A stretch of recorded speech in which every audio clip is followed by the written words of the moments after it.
À tous et à toutes, bienvenue sur ce plateau de votre rendez-vous hebdomadaire. Nous sommes là aujourd'hui encore, le duel juste après l'hebdo des éditos. Nous recevons, oui, deux acteurs politiques de différents bords, bien évidemment, afin de faire un regard croisé justement sur ce qui fait l'actualité au Bénin, en Afrique et dans le monde. Aujourd'hui, plus précisément, nous restons au Bénin, puisque l'actualité oblige. Ici, la semaine écoulée, nous avons ensemble assisté à tout ce qui a fait donc le chou gras sur la toile et dans les journaux également. C'est le dépôt de candidature au siège, j'allais dire, de la Commission électorale nationale autonome Sénat. Vous avez vu, en tout cas, l'ambiance qui a prévalu juste après au sein du parti de l'opposition, les démocrates, l'évolution de l'actualité également force également l'admiration. Nous allons en discuter sur ce plateau avec mes invités qui sont déjà bien présents ici, juste Devodi. Il est un juriste, analyste politique bien présent sur ce plateau avec nous ce dimanche. Juste bonjour. Bonjour, chers amis journalistes, bonjour, amis téléspectateurs et téléspectatrices, heureux d'être les vôtres. Merci d'être là ce dimanche malgré votre, l'agenda un peu chargé. Tout le plaisir mien, si je peux vous être utile, je me rendrai toujours disponible dans la mesure du possible. Merci infiniment à vous. En face de vous, c'est un militant très engagé du parti Bloc républicain, Habib Isaac Adjaï sur ce plateau. J'espère que j'ai bien dit maintenant. Oui, ça va. Et bonjour Mathieu. Bonjour à vous. Bonjour chers amis. Bonjour aux amis téléspectateurs. Et merci de répondre présent sur ce plateau ici aujourd'hui. C'est moi. Merci beaucoup. Mesdames et messieurs, le parti, les démocrates traversent une période de turbulence marquée par des tensions publiques, des désaccords internes et des accusations à peine voilées de manipulation venues de l'extérieur, si on peut s'exprimer en ces termes, mesdames et messieurs. Si certains pointent du doigt une stratégie orchestrée pour affaiblir le principal parti d'opposition, d'autres y voient plutôt le signe d'une organisation minée de l'intérieur par des ambitions mal gérées, une direction contestée qui croit où situer la vraie responsabilité. Décryptage dans le duel, on va donc en parler ici. Crise au sein du parti Les Démocrates, situation télécommandée au reflet du mauvais management interne. Donc c'est la thématique que nous allons développer en premier sur ce plateau. On va s'adresser avant un premier Habib Isaac Adjaï, voilà, sur ce plateau. Vous avez suivi l'actualité au sein du parti d'opposition, les démocrates, situation télécommandée ou bien c'est le reflet justement du mauvais management interne. C'est par là que nous allons démarrer.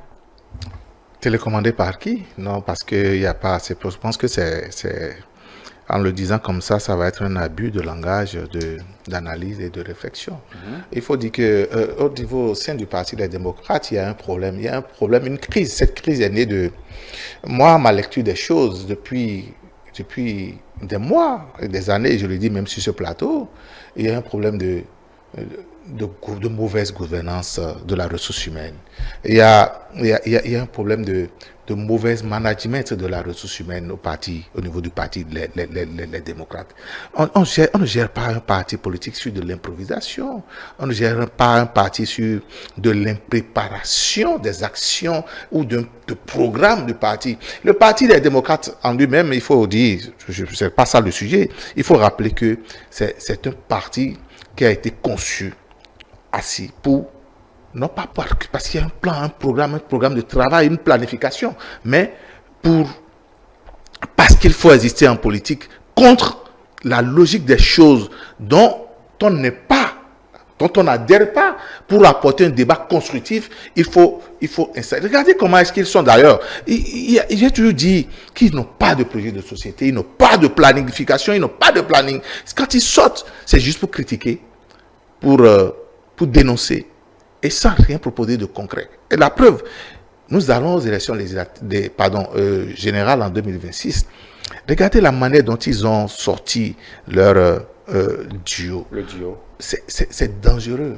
J'ai à le dire sur ce plateau, il ne faudrait pas qu'on nous projette un aventurier au sommet de l'État, s'il devrait avoir le pouvoir un jour. Mais regardez, c'est avec des difficultés où même celui qui est choisi aujourd'hui en tant que candidat, je suis sûr qu'il y a 6 mois, n'a pas rêvé à la magistrature suprême. Parce que être candidat à une élection présidentielle pour gouverner un pays. C'est une préparation. Vous avez vu tout le processus qui a abouti à ce le choix. processus n'est rien du tout, n'est qu'un dernier point, un dernier réglage pour une sélection. Mais une sélection contestée au sein même du parti. Parce que je dois regarder aujourd'hui avec, si je dois prendre... analyser la lettre de l'honorable Sodino. Oui. Regardez, quand il dénonce des questions de régionalisme au sein du parti, mais il n'a rien inventé. Je me rappelle encore, il y a Ebony aux affaires il y a quelques années ici, il a dit sur la chaîne nationale, j'irai chercher les miens pour venir vous combattre. Mais est-ce que ça, ce n'est pas un discours? Ça c'est grave, nous avons crié dans ce pays, nous l'avions dénoncé. Vous comprenez que c'est un habitué des faits. Donc, quand on comprend que quand il dénonce de l'improvisation dans les prises de décision, une gestion privée de la chose, comme quoi il faut gérer avec un clan. Mais ça, c'est grave. Ce sont des conséquences du régionalisme. De quel clan parle-t-il? Et qui sont ceux dont il parle? Et quand il parle de confiscation de pouvoir, parce que quand on est président, quand on veut diriger un parti politique, c'est une délégation de pouvoir. Mais quand on parle de confiscation de pouvoir, ça veut dire que vous prenez le pouvoir qui vous a été délégué comme bien acquis et vous les exercez contre toutes les valeurs liées à votre mandat. Or, Yaïboni, le président Yaïboni, pour le dire, est-ce qu'il est venu effectivement, est-ce qu'il a été à la tête de ce parti en 2023, c'était ça si mes souvenirs sont bons, est-ce qu'il était venu vraiment pour administrer, pour organiser un groupe politique, ou bien il est venu parce qu'il a une mission, un travail à faire? Et le travail, c'est ça que je ne comprends pas. J'ai toujours souvent l'habitude de dire que Yaïboni est venu pour régler ses comptes avec Patrice Talon. Ah bon? Oui, moi je pense, je le soupçonne, ça c'est un soupçon de toujours, parce que Yaïboni, tout ce qu'il fait, si ce n'est pas Patrice Talon, c'est quoi? Ce n'est pas le Bénin en réalité. Le Bénin n'a pas besoin de ce cinéma. Je reviens à vous. Habib Isaac Kaya, je reviens à vous. Alors, juste Defodi, je le disais dans mes propos liminaires, juriste, analyste politique, est-ce que dans cette affaire, au sein du parti d'opposition, les démocrates, peut-on, selon vous, sérieusement croire en une main extérieure sans y voir une stratégie d'évitement des responsabilités internes? D'accord, je vous remercie pour la question et permettez-moi à l'entrée de bien vouloir m'adresser à toute la population béninoise, aux chers amis compatriotes qui nous écoutent, pour clarifier ma position dès le départ, parce que ça permettra d'avoir un débat sérieux et que nous puissions réfléchir au lieu d'être dans l'émotion. Et donc je souhaite de tout cœur, je ne sais pas par quel mécanisme, mais je vous le dis du fond du cœur, que les démocrates puissent participer à ces élections. Et que s'il y a un moyen qu'ensemble nous puissions décider que cela arrive, ce serait bien pour la communion fraternelle, pour la solidarité et pour la paix, et que chacun de nous puisse prendre du recul et réfléchir par rapport à ce qui se passe, et que les responsabilités soient situées. Ceci étant, je vais donc commencer mon analyse en parlant de responsabilité et dire que rejeter de go, qu'il n'y a pas de fiction, qu'il n'y a pas de séparation ou qu'il n'y a pas de remue-ménage au sein du parti Les Démocrates, ce serait tout simplement une fuite de responsabilité. Voilà. Ce serait tout simplement comme on appelle, se soustraire à ses responsabilités, pour la simple raison que, commençons par la mouvance. Au sein des partis de la mouvance, il y a bel et bien des discriminations, si entre griffes je peux le dire, où il y a des frustrations, il y a des frictions au sein des partis de la mouvance. Il y a eu des ambitions qui plus ou moins ont été tuées dans l'œuf, et ces gens, au nom de la dynamique du groupe, ont pu s'unir autour d'un candidat. Et quand des humains se réunissent, se regroupent pour pouvoir travailler ensemble, cela arrive obligatoirement. Je me rappelle, lors de la rencontre du président de la République avec les jeunes, il disait au secrétaire du parti Les Démocrates à la communication que, au fait, au sein des démocrates, il y a des frictions, il y a des camps, et que c'est parce qu'ils savent que c'est difficile, mais s'ils se séparent, ils meurent. Et donc, c'est ce qui les unit, qui les oblige à rester ensemble. C'est ce qui les amène à réfléchir, à dire, au vu des conditions prévues par le code électoral, si aujourd'hui nous nous permettons de nous séparer pour pouvoir aller créer des partis parce que nous ne nous entendons pas, nous allons finir par ni avoir de députés, ni avoir le président de la République, ni avoir des maires. Donc nous sommes contraints, malgré les divergences de points de vue, malgré les divergences d'opinion, malgré peut-être éventuellement des brimades, nous allons pouvoir travailler ensemble et pouvoir atteindre un résultat bien défini. Mais à l'arrivée, qu'est-ce qu'on peut constater? Une première lecture par rapport au fonctionnement du Parti Les Démocrates, on constate que les divergences de points de vue n'ont pas pu les souder, n'ont pas pu les réunir autour d'une candidature bien définie. J'en veux pour preuve tout simplement les interventions de quelques personnalités de ce parti-là, le vice-président Éric Ongete, l'ancien député M. Saka Fikara et le plus populaire du Bénin à l'heure actuelle, M. l'honorable Sodjinou, qui, chacun dans leur intervention, ont précisé que réellement, il y a eu de l'exclusion, il y a eu des partis pris, il y a eu des gens qui sont plus proches du gérant du parti, du président Boniaï, pour ne pas le nommer, actuellement. Et que c'est en cela que on peut dire que Sodjinou a voulu prendre ses responsabilités et défendre ses valeurs. Maintenant, la seconde lecture qui n'est pas négligeable non plus, c'est que le président de la République actuelle est appelé un animal politique. On l'a démontré plusieurs fois qu'il sait tirer des ficelles. Et donc, on se demande s'il y a crime et s'il y a éventuellement de griffe, exclusion des démocrates aux élections présidentielles de 2026, s'il y a disqualification des démocrates, à qui cela profiterait. Et éventuellement, on se dit que cela profite donc au pouvoir en place, profite à leur candidat, et en la matière, tout de suite, on trouve la main invisible du président de la République ou du gouvernement de la rupture.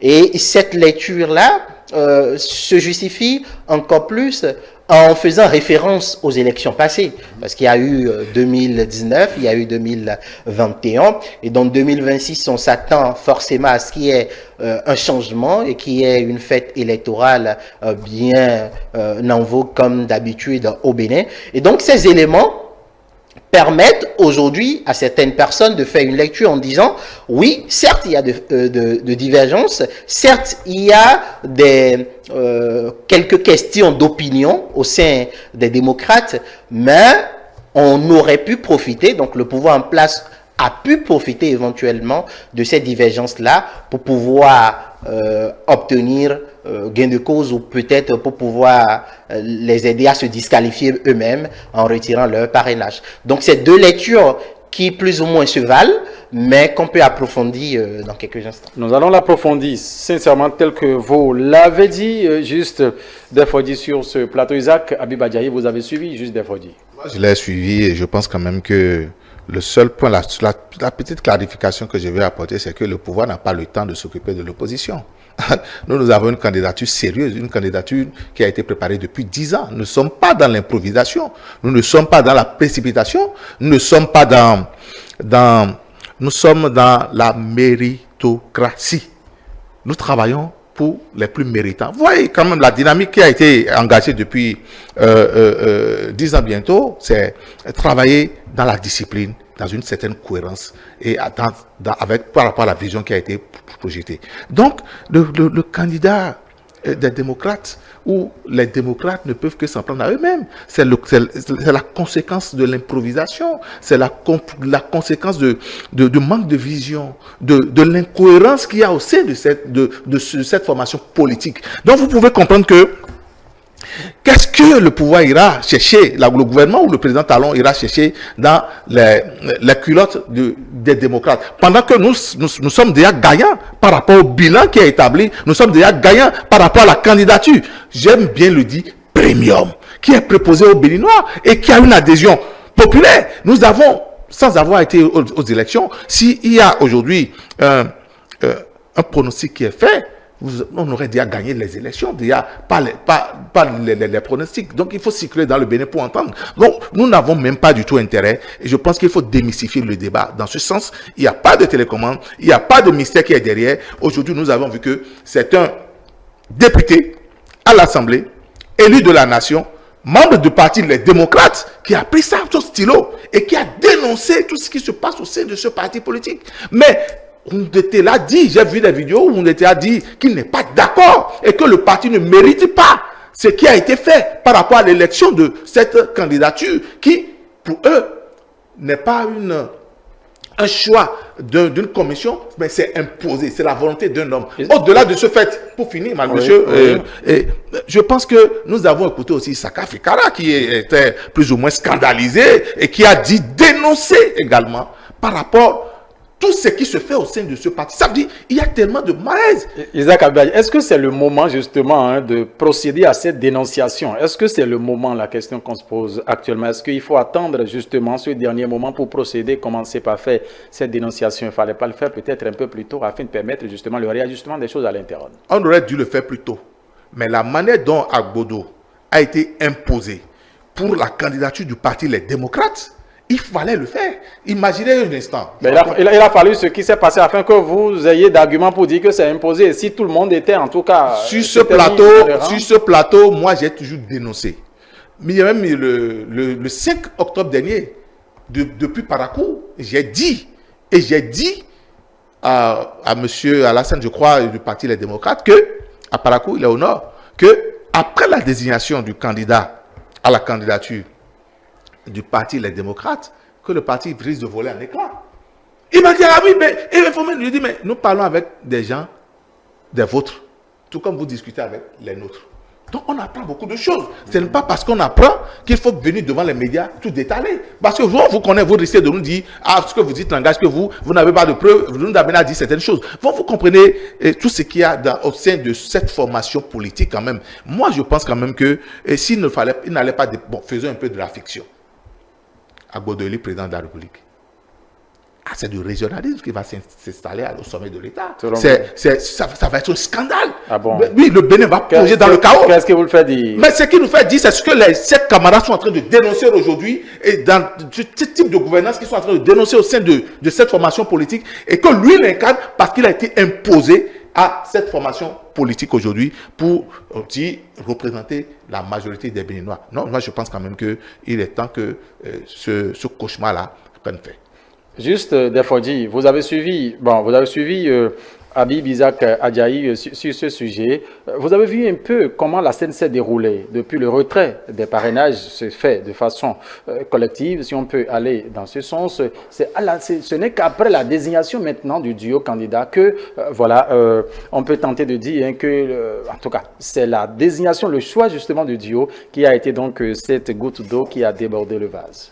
Oui, tout à fait. Je suis d'accord avec une partie de l'analyse de M. Habib Isaac, tout simplement parce que c'est de l'honnêteté intellectuelle de constater qu'il y a eu une certaine impréparation au niveau des démocrates. Faisons tout simplement une comparaison. Moi, je me rappelle il y a quelques mois, quand des députés ou des élus démocrates se retrouvent devant le micro et qu'on leur dit « Vous attendez quoi pour choisir votre candidat à la présidentielle ?» Ils disent simplement qu'ils sont fin prêts et qu'ils attendent tout simplement à ce que le pouvoir en place puisse sortir son candidat et qu'ils vont sortir leur candidat. Mais à l'arrivée, on constate tout simplement que malgré, on peut tout reprocher au pouvoir talon, ils vont même, depuis un bon moment, à dénoncer que le pouvoir traquerait de sorte à pouvoir les exclure. Mais quand vous savez que vous êtes en danger, un peu comme certains l'adage le dit, c'est que vous vous préparez en conséquence.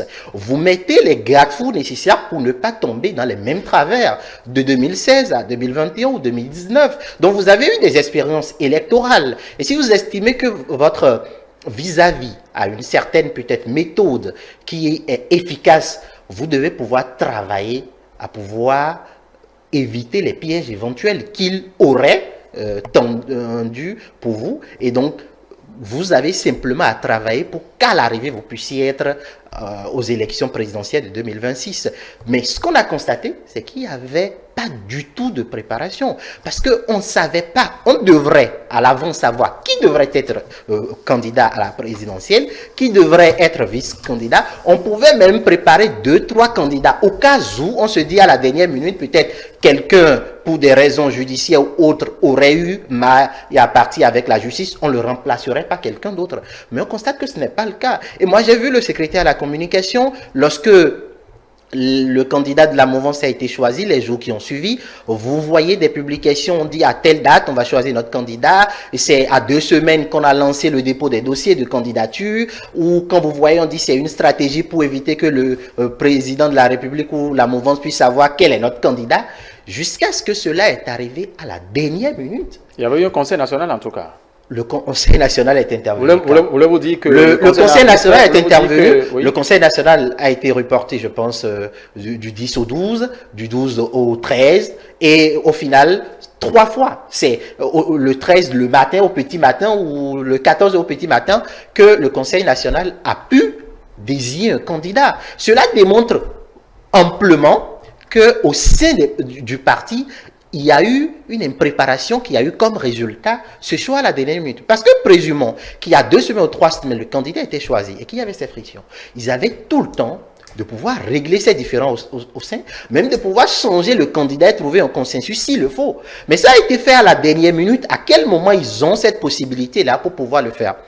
On dit chez nous, il y a un adage traditionnel qui dit « Quand le mur n'est pas fendu, le lézard n'entre pas. » En fait, quand vous ne donnez pas la possibilité, ça n'entre pas. Mais si vous me permettez, au-delà de cette analyse et que cela soit dit, moi je dirais que c'est dans l'intérêt du pouvoir en place que le pouvoir soit commanditaire de cela ou non. Parce que après tout, nous ne sommes pas dans les rouages, dans les secrets de Dieu. Donc, éventuellement, ça pourrait s'avérer vrai ou s'avérer faux. Mais le pouvoir a intérêt à ce que les démocrates participent aux élections. Pour la simple raison que la crédibilité de l'élection de leur duo en dépend.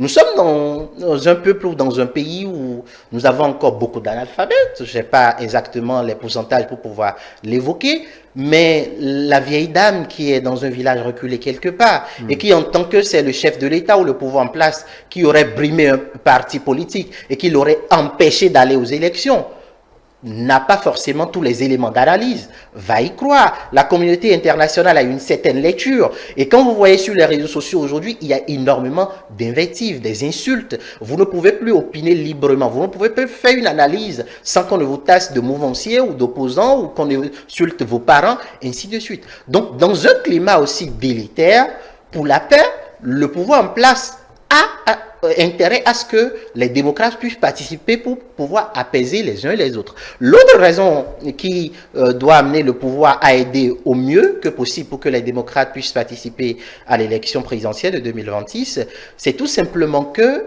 la participation peut être remise en cause, le taux de participation. Parce qu'il y aura des gens qui vont dire, vu que notre candidat n'est pas là, on ne va pas voter. Il y a des gens qui vont dire, vu qu'ils nous ont déjà exclus et qu'on sait à l'avance, plus ou moins, au vu, parce qu'il faut qu'on se dise la vérité, sauf un miracle de dernière minute, soit le président prochain est M. Romia Wadaï, soit c'est Noah Boudjo. En fait, c'est entre les deux. Pour les autres candidatures, on pourra en discuter. Donc, on dira, vu que l'autre challenger principal est disqualifié, à qui ça profite? Ça profite tout simplement au ministre de l'économie et des finances actuel.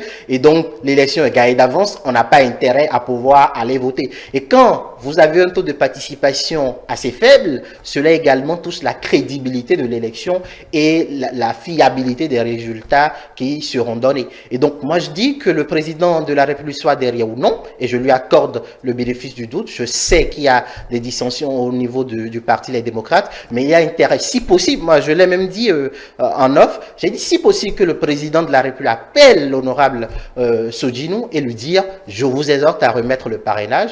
Il faut le faire de sorte à ce que tout le monde puisse ramener la balle à terre et que l'élection se passe de façon pacifique. Habib Isaac Adjaye. Moi, je trouve que c'est dommage.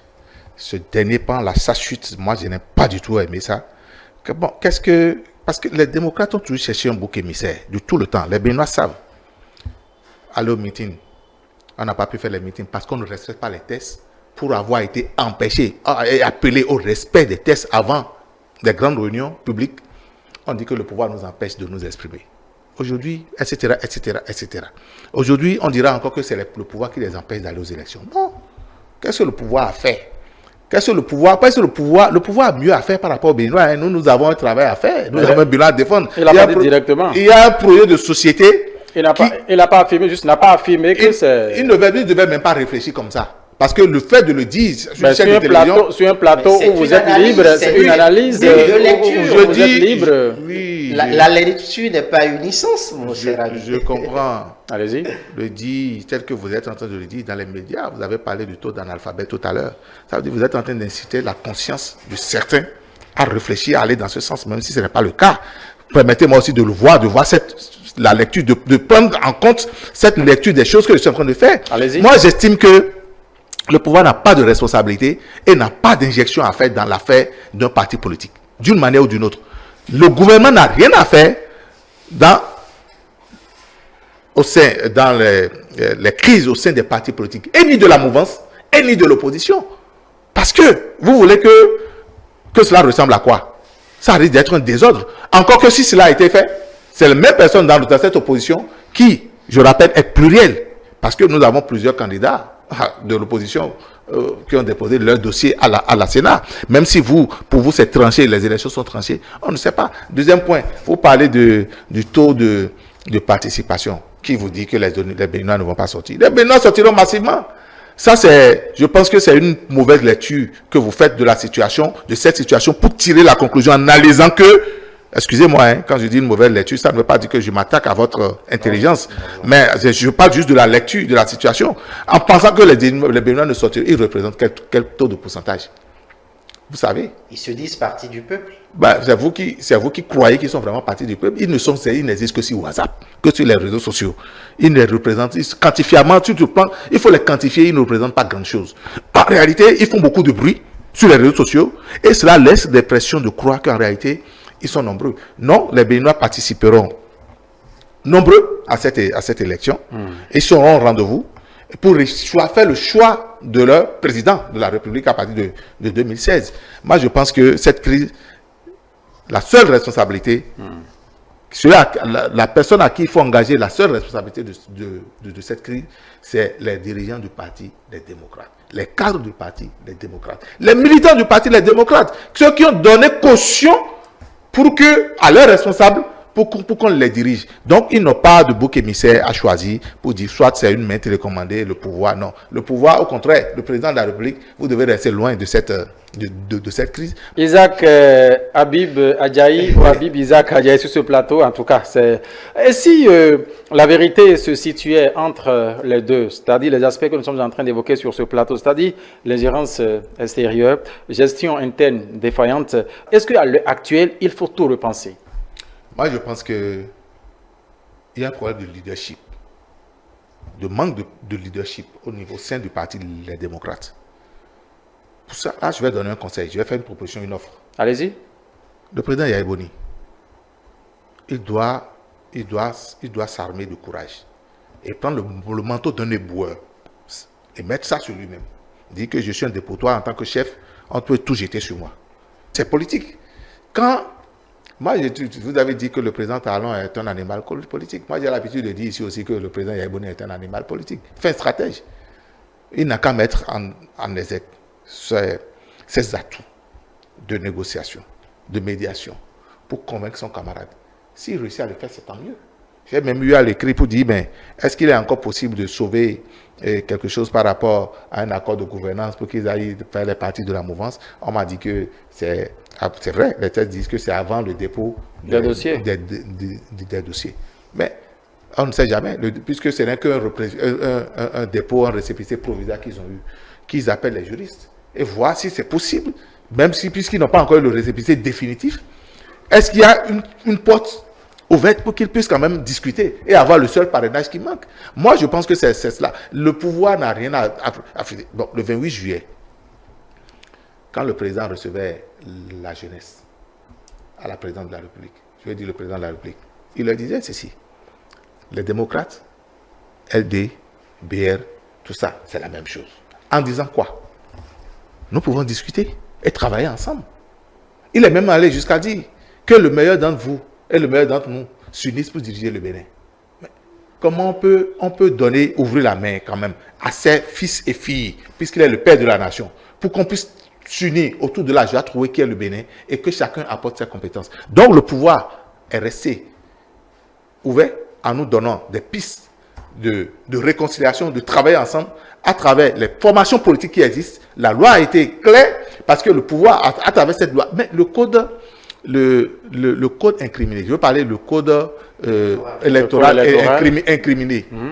C'est ce code aujourd'hui, c'est peut-être, s'il y a une porte de sortie, qui va les sortir d'affaires. Si ce code n'a pas parlé de l'accord de gouvernance qu'ils ont critiqué, incriminé tout le temps, peut-être qu'on ne serait pas en train de dire cette possibilité de pouvoir sortir. Donc, les gens auraient pu penser à cela et se dire, et si on n'est que 28, et si, voilà dans les 28 députés qu'ils avaient. Il y a déjà pris de position. Il y a déjà pris de position. Ils n'ont pas été prévoyants et ils ne s'en prendront qu'à eux-mêmes. Oui, juste des fois, la même question revient à vous. Est-ce qu'à l'heure actuelle, vous voyez que c'est encore possible de repenser tout si entre-temps la vérité se situe entre ces deux aspects évoqués sur ce plateau?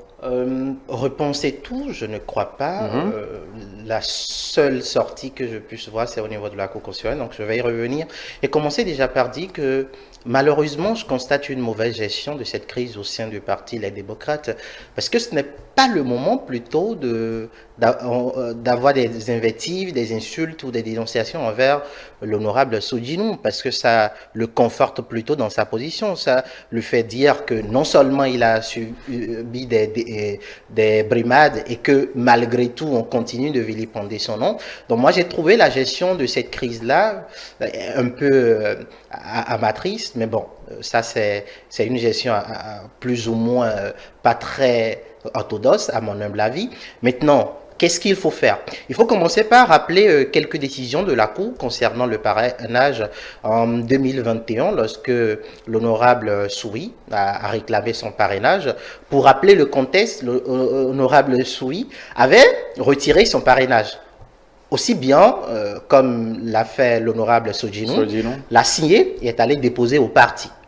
Et lui, vu que le parrainage, c'est une caution qu'on donne à un candidat, donc c'est de façon unilatérale, donc c'est moi, je suis le demandant, et je donne ma caution à quelqu'un pour que la personne puisse aller aux élections, s'attendait à ce qu'on puisse l'appeler au moment où les candidats sont choisis pour que le nom soit inscrit et autres. Ça n'a pas été fait. Le dossier a été déposé. La Sénat a publié la liste provisoire et l'honorable a saisi la Cour.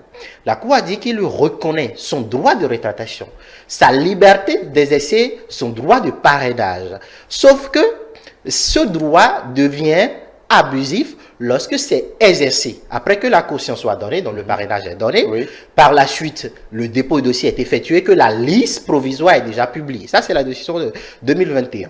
Donc, si bel et bien il y avait une réclamation bien avant, le parrainage aurait pu être restitué à l'honorable Soui et donc il n'aurait pas eu son parrainage au niveau de la mouvance en 2021. Après cette décision, donc pour dire aux gens, par exemple, l'urgence que le tribunal l'urgence pour laquelle le tribunal a pris l'ordonnance, d'autres se demandent pour quelle raison il y a quelle urgence, c'est parce qu'il faille le faire bien avant le dépôt de candidature et que la liste provisoire soit publiée, sinon, selon la décision de la Cour, rien ne pourra plus être fait de ce côté-là.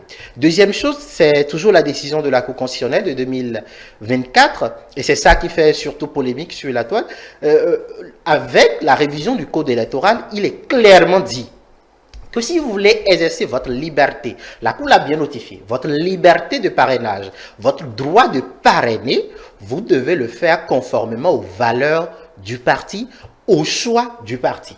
Donc, si vous devez parrainer quelqu'un, vous n'avez autre choix que de le faire en fonction du choix du candidat du parti. Maintenant, si éventuellement, vous ne souhaitez pas parrainer le candidat, qu'est-ce qui se passe? La loi ne l'a pas dit explicitement, mais quand on vous parle d'un droit ou d'une liberté, vous pouvez l'exercer ou ne pas l'exercer, vous abstenir d'exercer ce droit-là. Ce qui revient à dire que l'honorable Sodjinou est en droit de refuser de parrainer. Il n'a pas simplement la possibilité d'aller parrainer un candidat de notre parti s'il n'y a pas accord de gouvernance, mais il peut s'abstenir de parrainer. Juste là, c'est conforme aux décisions de la Cour constitutionnelle. Maintenant, qu'est-ce qu'on peut espérer comme solution? En résumé, la solution qu'on peut espérer, c'est qu'il y ait un revirement jurisprudentiel. Parce qu'un revirement jurisprudentiel viendra dire quoi? Que pour la cohésion du groupe, pour la paix et conformément aux dispositions ou au préambule de la Constitution, qu'il faudrait aujourd'hui, vu qu'un parrainage a été donné au premier abord, que cette volonté-là soit respectée. Et donc, le premier parrainage donné par l'honorable Sodinou est valable. Et donc, les démocrates pourront aller aux élections dans ce cas-là, où la Cour peut également déclarer incompétent le tribunal de première instance de Cotonou, et si cela s'avérait, donc la décision annulant le parrainage sera donc, l'ordonnance sera annulée, et cela permettra aux démocrates. Donc tous les regards sont tournés vers la Cour constitutionnelle dans l'espoir qu'il y ait une solution juridique ou un revirement jurisprudentiel qui n'est pas souhaitable, mais bon, au vu des circonstances et de la situation, peut-être que ça pourrait sauver les démocrates. Oui, merci à vous, mesdames et messieurs. Il faut dire que c'est un regard, le regard d'un juriste sur ce plateau face à cette interrogation. Il faut rappeler que nos tentatives pour pouvoir inviter un membre justement de l'opposition ont été vaines. Le retour justement suite aux appels, c'est que pour c'est le silence pour le moment. Donc ils n'ont pas l'autorisation, en tout cas, de se prononcer sur les plateaux jusqu'à nouvel ordre. C'est le retour que nous avons, raison pour laquelle, puisqu'il faut tenir ce plateau, raison pour laquelle nous avons fait appel, j'allais dire, à un juriste afin de tenir ce rendez-vous avec vous, puisque le devoir l'oblige. À mesure que l'échéance de 2026 se rapproche, un nouveau visage de la scène politique semble se dessiner. Plus jeune, plus technocratique, parfois en rupture avec les codes traditionnels, avec des figures comme Renoir Bodjo, Romuald Wadani, Paul Onkpep, oui, aujourd'hui, qui émergent dans le débat public. Certains parlent déjà d'un tournant générationnel. Nous allons nous poser la question ici de savoir, est-ce qu'il s'agit véritablement d'un vrai renouvellement ou d'une opération de communication bien nullée dans un jeu où les cartes restent les mêmes places au duel? Mesdames et messieurs, sur ce plateau, Isaac Habib Adjaï, peut-on vraiment parler, oui, de tournant générationnel ou assiste-t-on juste à une stratégie de renouvellement de façade? Les deux. Ah bon? Les deux dans un premier camp. On parle un premier camp, voilà. Le premier, je veux parler de la mouvance, dans le camp de la mouvance. Allez-y. C'est un tournant générationnel. Implémenté par le président de la République depuis 2016. Le chef de l'État, vous voyez autour, regardez autour de lui, a fait la promotion des jeunes, massivement dans l'appareil étatique.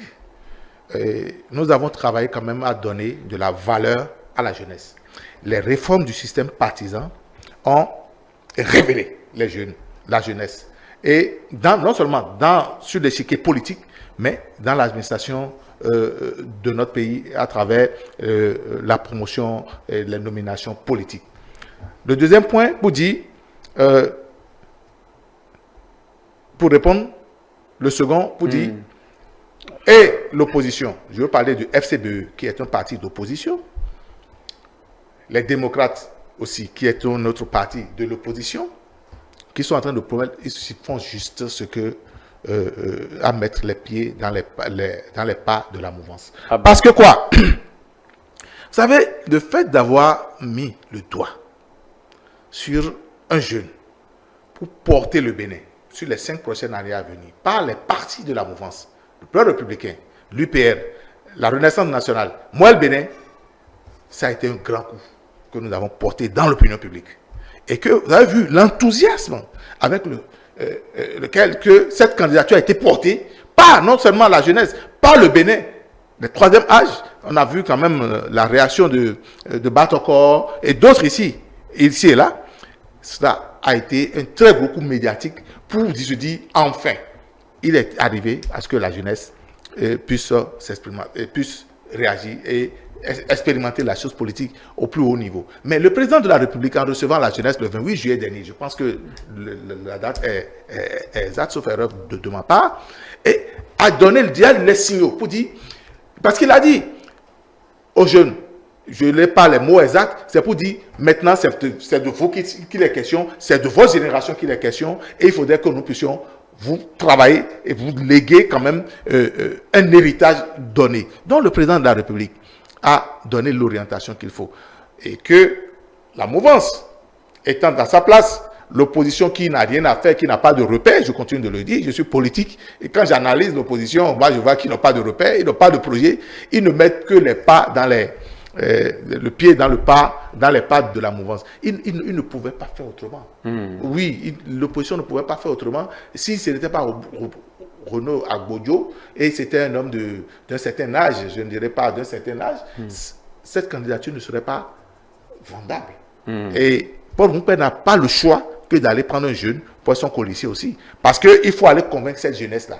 Il faut aller parler à cette jeunesse-là, qui existe déjà en majorité, ceux qui constituent sur la liste électorale la majorité des électeurs. Donc, il faut travailler à rechercher cette manne-là pour pouvoir réussir son projet politique. Merci. Est-ce que voyez-vous la chose sous cet angle, vous aussi? Oui, je dirais dans un premier temps que ce sont des jeunes à féliciter, ces candidats à la magistrature suprême, pour dire tout simplement que souvent, ça me fait sourire lorsqu'on dit la population à majorité jeune, on ne nomme pas les jeunes, on ne place pas les jeunes. Il ne faut pas tout simplement nommer des jeunes ou mettre des jeunes candidats parce qu'ils sont jeunes. Le simple critère de jeunesse ne saurait justifier le fait que vous soyez amené à diriger un peuple ou à gérer de ministères. Les critères qui doivent pouvoir vous amener à soutenir un candidat ou à mettre un jeune en avant, ce sont ses compétences, ce sont ses expériences.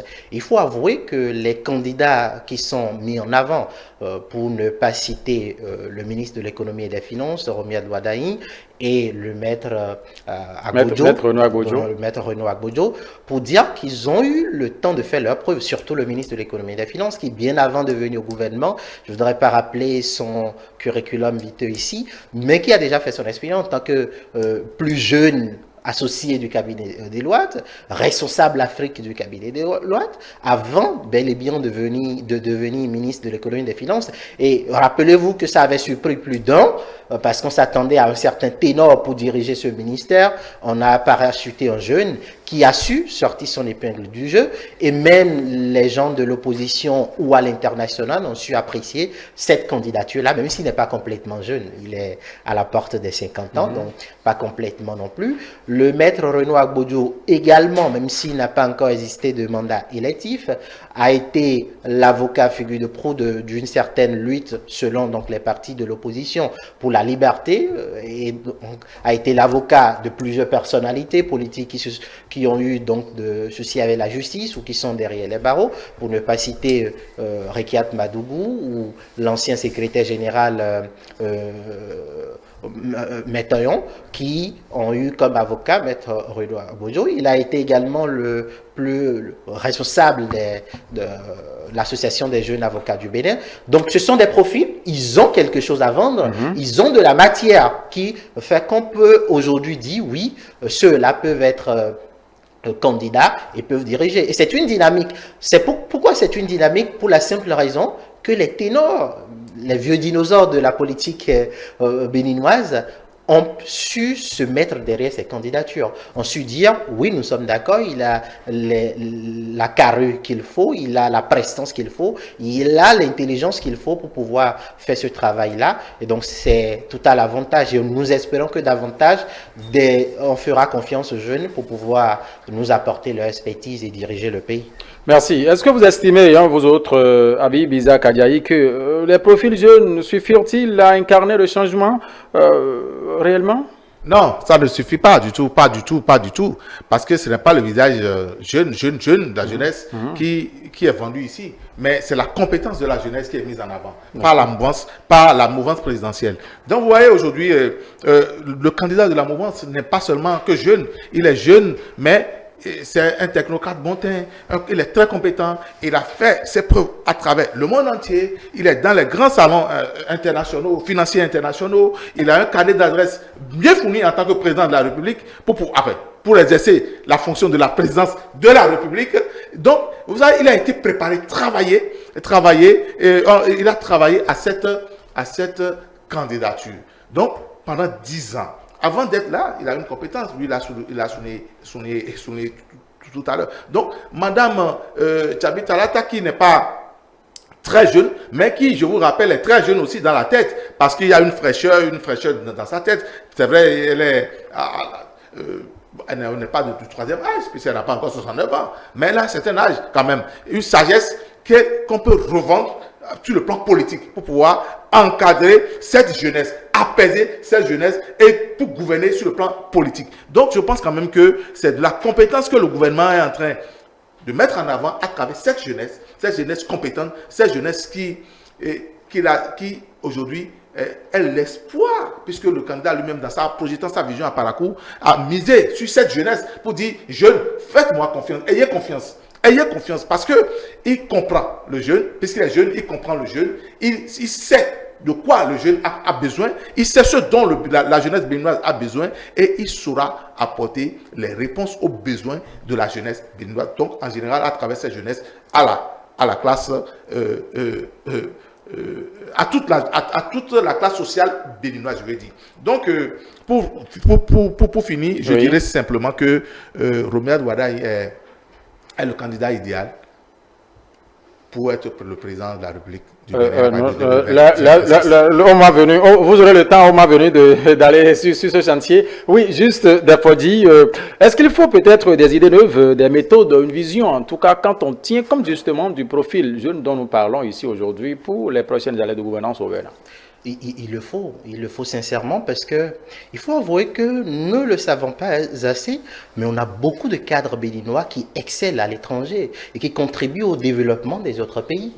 Et que c'est le moment de mettre tout en œuvre pour pouvoir les ramener au pays davantage, pour qu'ils puissent travailler à développer le Bénin. On a enclenché une dynamique donnée depuis un moment et donc tous les fils du Bénin, sans exception, et de la mouvance que de l'opposition. Le président Talon l'a dit, et moi je l'épouse bel et bien, nous sommes encore assez pauvres pour pouvoir avoir des divergences et avoir une opposition radicale. On peut continuer par travailler ensemble. On peut être bel et bien ensemble, avoir des divergences et savoir que ce qui nous unit est plus fort que ce qui nous divise. Et c'est le moment d'inviter la jeunesse. J'ai même lu, les gens n'en parlent pas assez, par exemple, au-delà de la présidentielle, il y a une certaine dynamique en cours actuellement à promouvoir des jeunes sur les listes électorales pour les prochaines mandatures. Parce que la loi les oblige d'ici là. Lorsque vous faites 15 ans au Parlement, vous avez un renouvellement de mandat, vous ne pouvez plus aller au Parlement. C'est fait à dessein pour que les éternels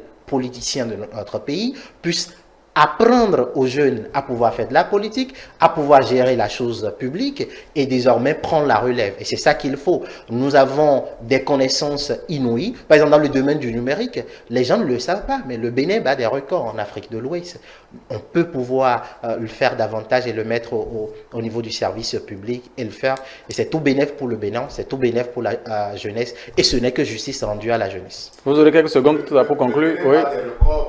Je pense, c'est pas seulement dans le service, dans le numérique, pour dire qu'au bloc républicain, par exemple, les tests sont prévus que nous ayons 30% des jeunes, sur toutes les élections, 30% des jeunes, de filles, bon, de femmes, et de jeunes filles et 30% de jeunes garçons.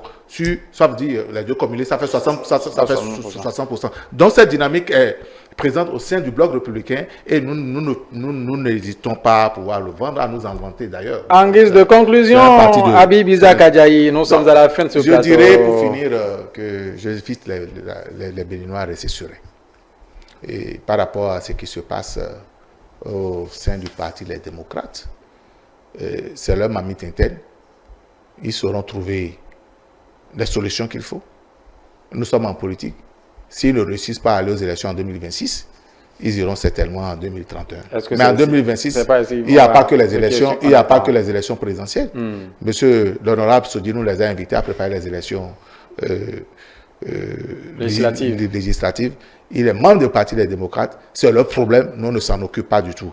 Et je voudrais inviter le peuple béninois à rester serein, à se rendre compte que le président de la République, Patrice Talon, travaille quand même, continue de travailler pour l'épanouissement des Béninois. Et il compte le faire jusqu'au dernier jour de sa mandature. Merci, Habib Isaac Adjaï. Alors, juste des fois, juriste, analyste politique, oui, votre mot de conclusion. Je commencerai par dire déjà que le malade commence à avoir guérison lorsqu'il reconnaît qu'il est malade. Et qu'en la matière, quel que soit ce qu'on peut dire, les démocrates doivent reconnaître qu'il y a un malaise au sein du parti, travailler à unir davantage les membres du parti, à pouvoir avoir la cohésion des nécessaires parce qu'il reste d'autres élections, comme l'a dit. Et pour ce qui concerne les présidentielles de 2026, j'espère que les sages de la Cour sauront avoir les éléments nécessaires sans violer les tests en vigueur pour permettre éventuellement aux candidats démocrates de participer à cette élection présidentielle. Là, une fois de plus exhorté, nous Béninois de façon générale, de tout bord politique, à avoir de retenue, à éviter les insultes, à éviter les invectives pour prôner la paix, pour prôner la réflexion, l'analyse et que le Bénin en sort gagnant. C'est mon souhait. Merci beaucoup à vous, Juste Defodi. Mesdames et messieurs, ainsi prend fin ce plateau, le duel de ce jour. Vous avez constaté Isaac Habib Adjaï du parti Bloc républicain sur ce plateau. En face de lui aujourd'hui, c'est Juste Defodi, juriste, analyste politique. Ah oui, lui qui a répondu, oui, présent sur ce plateau aujourd'hui, parce que nos tentatives, je le répète une fois encore, pour joindre, oui, les membres de l'opposition n'ont pas abouti. Infiniment merci d'avoir été des nôtres. Deux sujets ont été abordés sur ce plateau. Crise au sein du parti Les Démocrates, situation télécommandée au reflet du mauvais management interne. Cette interrogation, oui, a eu ses propositions de réponse sur ce plateau avec nos invités. Nous en avons parlé de façon beaucoup plus profonde. Crise interne, oui, nous en avons discuté. Merci infiniment, nous allons vous dire pour votre sympathique attention. Dimanche, ces politiques abordent ainsi son dernier tournant. Angèle Toboula reprend le contrôle pour la suite et la fin. Merci de nous rester fidèles, sans oublier que nos productions sont à retrouver sur l'ensemble de nos plateformes digitales, notre site internet www.telebenin.com, notre chaîne YouTube et Télé Bénin, notre page Facebook et Télé en direct, c'est notre compte X et Télé en live, sans oublier l'application iOS et Android et Télé téléchargeable gratuitement, tout simplement, pour nous suivre. Merci infiniment de nous avoir suivis une fois encore et Télé avec vous. Pour voir très vite.